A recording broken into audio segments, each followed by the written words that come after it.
Imagine a world where entire cities have huge wheels underneath and they devour other cities just for their fuel and supplies, where there are iron-toothed, smoke-filled lungs and people who live in moving iron homes. Now imagine a secret, a mark, and a weapon that can destroy this machine-like world.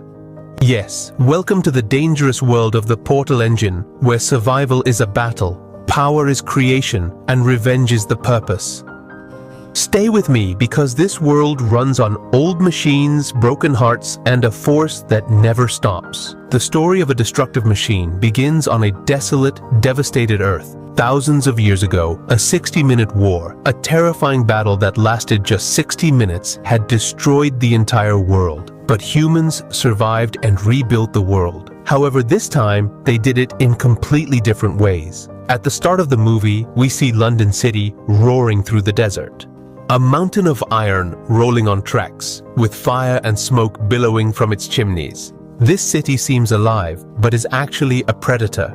Inside, the people of London are cheering with joy because their city is chasing a smaller moving village. Municipal Darwinism suggests the strong survive, while the weak are consumed. For London citizens, it's not just survival, but also entertainment. We then see a young woman, Hester Shaw, her face hidden by a scarf, with only one emotion in her eyes: vengeance. Soon, the village sentinels spot London approaching and warn the villagers that the hunters are coming. From which direction are they approaching? Everyone, quickly hurry and evacuate from here, causing a commotion throughout the village. Subsequently, everyone begins to take their mobile homes and depart. However, one of those homes fails to start its engine, and meanwhile, London City is drawing nearer. After considerable effort, the engine of that home finally starts, and they swiftly advance. Shortly thereafter, we observe a man named Thaddeus Valentine, who is the head of the archaeological division of London City. Just then, the mayor of London City arrives and asks, "What is going on here?" To which Valentine replies, "We are pursuing a small mining village from Bavaria. It's filled with common items like coal, iron, and 75 tons of salt." The mayor angrily says, "Have you all gone mad? With such little fuel, we can barely last a week. Why have we come so far from Britain, crossing the land bridge, just to swallow this European junk?" Then the mayor orders the destruction of that operation. After that, the pilots of London City increase their speed and head rapidly towards the village. Now the screen transitions to the village, where the village pilot, upon observing London City drawing near, commands his people to unload their goods in order to reduce the village's weight.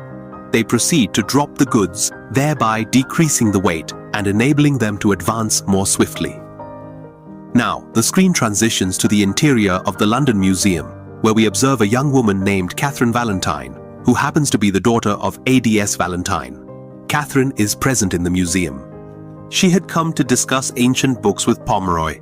Just then, we see a 19 to 20-year-old boy running into the museum. His name is Tom Natsworthy, and he is a junior historian. Due to his late arrival, Dr. Pomeroy gets angry with Tom and says, "I've already warned you 3 times, and this is your last warning."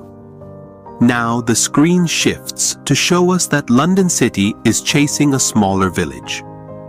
As London City approaches the village captain swiftly maneuvers the village towards a nearby valley. Just as they are on the brink of plunging into the valley, the captain skillfully turns the steering wheel to the left, narrowly averting disaster and saving everyone. Subsequently, their village decelerates after colliding with the rocky terrain. Seizing this opportunity, London City deploys its hook launcher. It captures the smaller village and absorbs it completely. Now the screen transitions to Catherine and Tom. Here, we discover that Tom possesses a profound fascination with artifacts and relics from the ancient world. Due to this interest, Catherine requests Tom to demonstrate the 60-minute war from the old world. Subsequently, Tom reveals to Catherine how the people of the ancient world, they ultimately bring an end to civilization using a quantum energy weapon known as Medusa. Subsequently, Tom confides in Catherine, elucidating that these artifacts and relics from the ancient world have the potential to transform into perilous weapons. Following this, Catherine and Tom venture beneath London City, where impoverished workers labor tirelessly. It becomes evident that villagers captured by London City are compelled to reside alongside these destitute workers. Amidst the crowd, we see Hester Shaw and a mysterious girl. This girl has come to London City to avenge her mother's death and somehow manages to hide a knife in her hand and take it inside London City. A little while later, TDS Valentine arrives. Catherine is in the process of introducing Tom to her father when, quite unexpectedly, Hester Shaw swiftly plunges her knife into Thaddeus Valentine's abdomen. It is then unveiled that Thaddeus Valentine is, in fact, the individual responsible for the murder of Pandora Shaw, who happens to be Hester Shaw's mother. When Hester Shaw makes an attempt to kill Valentine once more, Tom steps in and prevents Hester Shaw, thereby saving Valentine just in the nick of time. Subsequently, with the city's guards approaching, Hester Shaw begins to flee downward with Tom trailing behind her. After some time, they arrive at a trash basement, and Valentine reaches there by means of a lift. With Valentine in front and Tom behind, Hester Shaw finds herself with no escape route, compelling her to make the decision to jump down to where the remaining trash descends. She makes the decision to leap from that spot. Just as she is on the verge of jumping, Tom arrives and firmly grasps her hand. Hester urges Tom to release her hand and elaborates that this is precisely what he does when someone obstructs his path. And he is the murderer of my mother, Pandora Shaw. Hearing this, Tom is completely shocked, and at that moment, Hester frees her hand and jumps down. A little later, when Valentine arrives, Tom says, "That girl was saying that you murdered her mother." Hearing this, Valentine becomes thoughtful and starts thinking that maybe Tom will go and tell everyone about it. So out of fear, Valentine pushes Tom down. At that exact time, Catherine, Valentine's daughter, arrives there. Seeing his daughter, he says that Tom and the girl were me. Then the railing broke and they both fell down. At that moment, we see a man who witnesses everything that happened between Tom and Valentine, and after seeing Catherine, he leaves. Now, the movie screen shifts to the barren land where fighter planes from London City are searching for Tom, who is lying unconscious on the tracks. As Esther is taking money and a knife from Tom's pocket, Tom regains consciousness. Then Tom follows Hester. He continues to follow her. Hester, with anger, informs Tom that it took her 6 entire months to locate London City. Due to his interference, she was unable to kill Valentine. After a brief exchange of words, they proceed onward. The movie transitions to London City, where Valentine enters an experimental chamber filled with items, instructing an elderly woman to enhance the machine's magnetic wave by utilizing them. Let me tell all of you that the machine they are building is none other than the quantum energy weapon Medusa. Then the elderly lady tells Valentine that she received a message from Sharkmoor Jail stating that they have captured a crazy bounty killer. He keeps banging on his prison cell day and night, shouting a girl's name, saying he wants to kill her. That girl's name is Hester Shaw. Now the movie cuts to another scene. On top of the Hest show, Hester is feeling thirsty, so she is digging into the ground to drink water. But Tom says, "I would rather die of thirst than drink that water." Then Hester sarcastically tells Tom, "If it seems so disgusting, then drink your own urine." And then Tom drinks his own urine. After a period of time, when Hester eventually falls into a slumber, Tom is attempting to call upon some villagers. At that moment, Hester Shaw wakes up and comes to Tom, saying that they are not villagers, but rather the right-wingers who hunt people at night. At the same time, those right-wingers attack Tom and Hester Shaw. They manage to escape from the hook launcher and somehow make their way into a hidden house. Then we find out that Hester Shaw has injured her leg because of the hook launcher. Just then, an elderly lady comes in with tea. Tom takes the tea. Tom is exclaiming, "Wow, wow," when the elderly lady says, "How could it not taste good? It's made from the scum of a dirty drain." Hearing this, Tom starts to vomit. Now the movie shifts to London City, where we see Catherine trying to talk to a boy. The boy's name is Davis Pod, and he is the same boy who witnessed everything that happened between Valentine and Tom. That's why Catherine is asking Davis about what happened that day. At first, Davis doesn't say anything to Catherine. Due to repeated questioning, Davisport angrily says, "Your father is the biggest liar of them all. It was your dad who pushed Tom down." Then Davis shows Catherine the church at the top of London City and says, "This is a deception. Your father is building something big and dangerous here, something he wants to keep away from everyone's eyes." Now the movie screen cuts to a lizard-like moving house where Tom and Hester are sitting tired and sad in a room when suddenly she tells Mr. Tom, "I was 8 years old when my mother passed away. She was an archaeologist. She loved discovering ancient things. Valentine used to visit us often and would spend hours trying to understand the things my mother discovered. Then one day, he saw something that my mother found from ancient ruins in America, and he wanted it, for which he killed my mother. He would have killed me too, but I somehow managed to escape." Now the movie screen shifts to a moving prison. We see Valentine visiting the deranged bounty killer. He approaches the bounty killer's cell and says, "This is the last of the Lazarus Brigade, awakened from death's sleep." Valentine then asks, "Do you want to kill Hester Shaw, right?" The bounty killer replies, "Yes, I want to kill her because she broke her promise." Hearing this, Valentine sits in his plane and says, "Will you hunt Hester Shaw?" After that, he attacks the prison with a missile, breaking the bounty killer's cell and setting him free. When the bounty killer emerges from the water, we see that he is a cyborg with body parts made of metal, veins made of wires, and skin of human leather.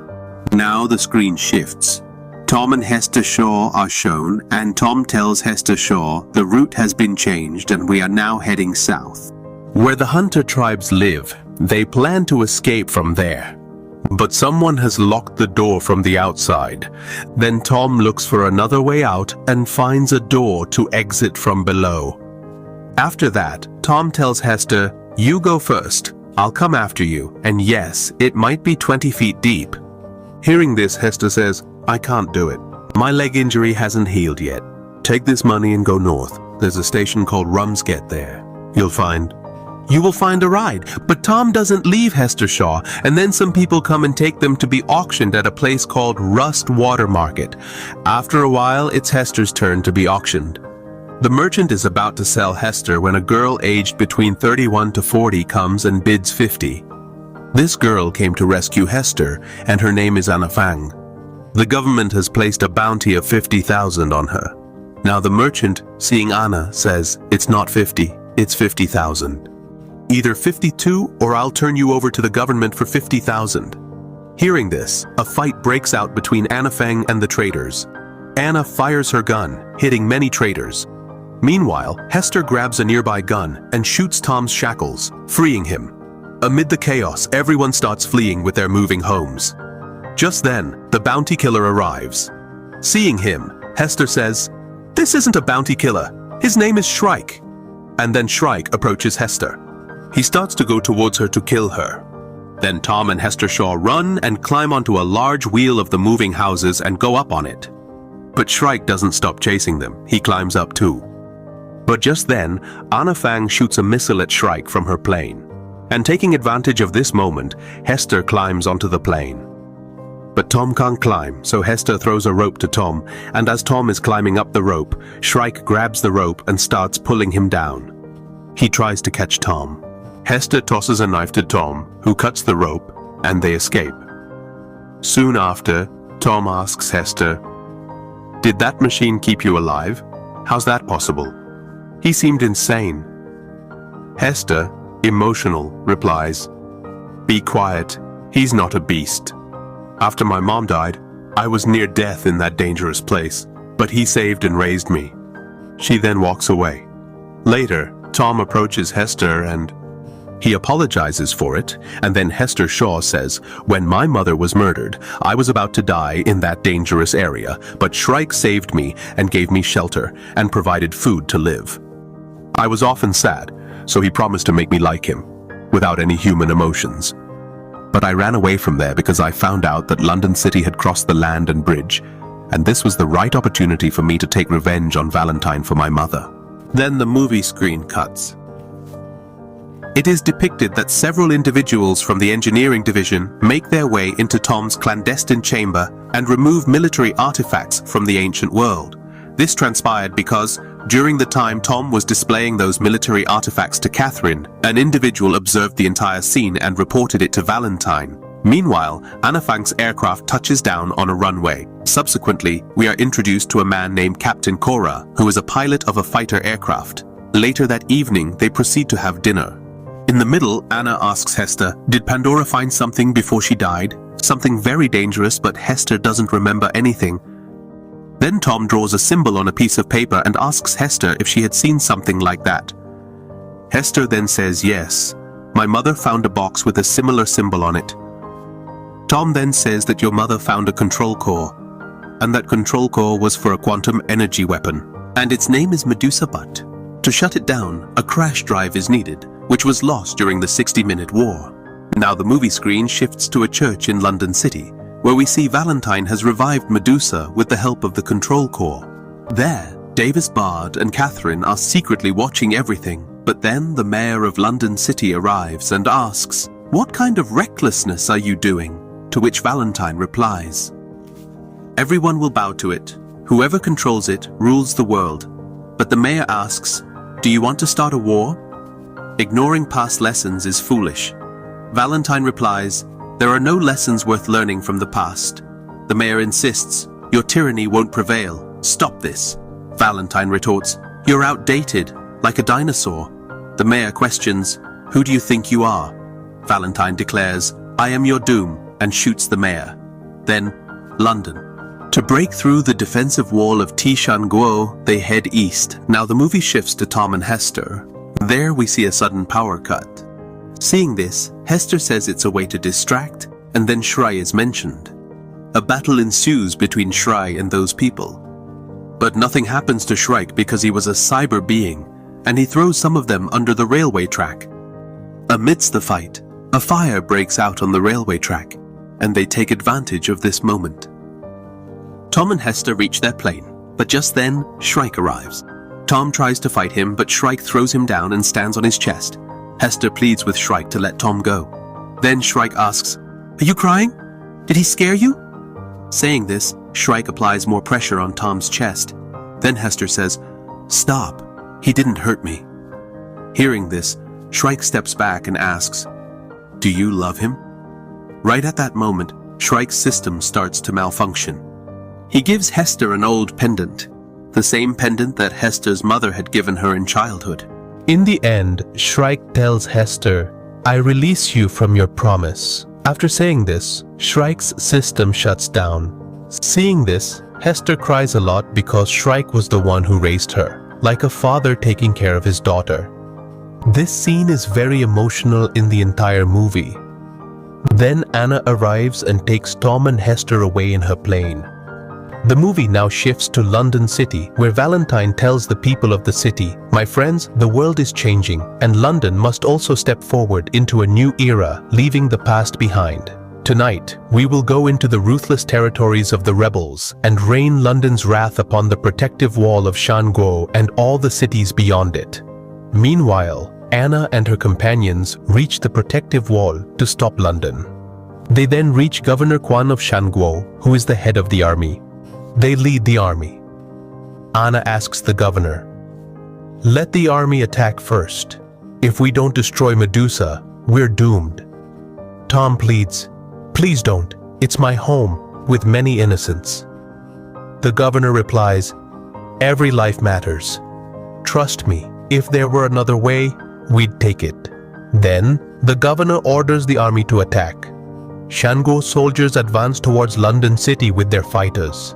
They commence their journey towards London City. At this point, the movie screen transitions to a view above London City, where we observe that Medusa has been activated and is currently locking onto coordinates for the impending assault. Once the target has been established, London proceeds to execute its initial strike. Meanwhile, the army of Shanguo has advanced only a brief distance with their fighter aircraft when Medusa's first strike impacts the security wall. Within mere seconds, a vortex akin to a black hole materializes there. Initially, everything gets sucked in, and then suddenly everything is thrown out. As a result, the upper part of the security wall is destroyed, and many people die due to the fire. Then the movie screen cuts. Hester Shaw is looking at the Medusa drawing on the wall, and in the middle of that drawing is a symbol that resembles an eye.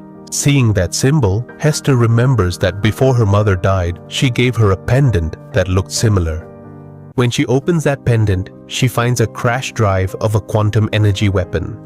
She discovers the crash drive of the quantum energy weapon, which possesses the potential to aid her in halting London. She informs Tom and Raina about this crucial discovery. Subsequently, Tom, Hester, Anna, and their companions proceed toward London City aboard their aircraft. After a brief period, London launches another assault, and this time, the central portion of the security wall is demolished. As they near London, Captain Cora instructs Anna to remain low, while he advances to divert the attention of London's forces. Now, as they draw even nearer, the military forces launch an assault on them using their firearms. Amidst this intense and fierce battle, Niels's aircraft is struck by multiple gunshots, resulting in it catching fire and ultimately crashing down. Shortly thereafter, Captain Cora's aircraft also ignites due to being shot, leading to its crash as well. However, Captain Cora manages to survive the ordeal. At this point, Yasmin's aircraft is hit, causing its engine to malfunction, so she heroically sacrifices herself to destroy the final machine gun. After numerous efforts, finally,